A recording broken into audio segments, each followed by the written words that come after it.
probably a little bit subconsciously of me was going like, why can I not do that? So yeah, I think it's a massive important part of what we do, having role models across both the women's game and the men's game.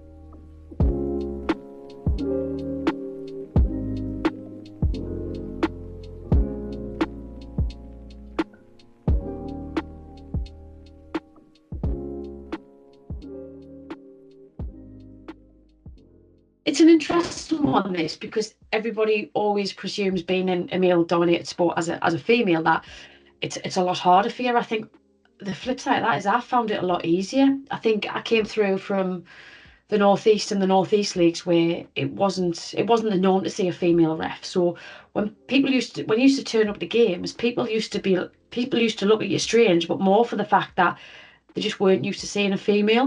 And I do think on the pitch, as I went through the levels, I went through the National League, the Football League, and eventually in the Championship and in the Premier League, people give me a little bit less of a hard time because I was a female. I've been, sometimes I've been both official for my male colleagues and sat in the stands, and I always thought they got like a little bit more. So I think sometimes being a female worked like massively in my favour, and I think sometimes there's certain tools you can use on a football pitch that work in your favour. And for me, one of them was probably being 5'4", quite small, a female, but with a relatively, I would say, a quiet voice, but I'm sure some of my colleagues would say a loud voice. So yeah, I think it worked more in my favour than worked against us.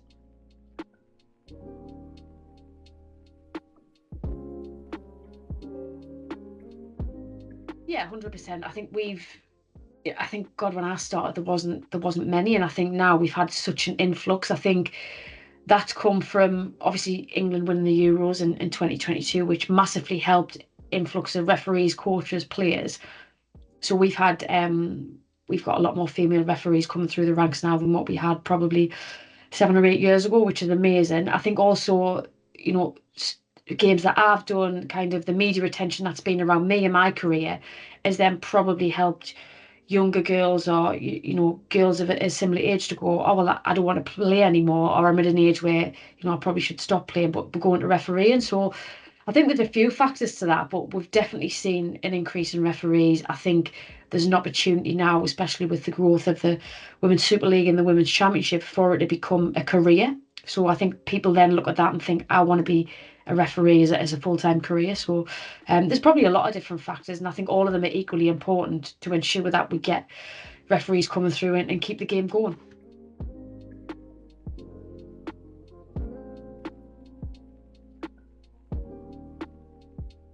Yeah, I remember when I did the Football League game, and people start like calling us a trailblazer, and I was really uncomfortable with that, having that title attached to us, and probably was for some time. But I think when you kind of can see the benefits of what it's doing, then I then start to embrace it more. And I think it's really important to have visibility in areas, role models in areas, so people can look and go, I could be there, or I could do that because Rebecca Welch looks like me. She's a girl, so she's in the men's game. I can do that, and I think that's really important because even when I was starting, I looked and I seen Sean Massey in the Premier League, and I was like, wow, she's in the Premier League as a girl, like she can do that. So probably a little bit subconsciously of me was going like, why can I not do that? So yeah, I think it's a massive important part of what we do, having role models across both the women's game and the men's game.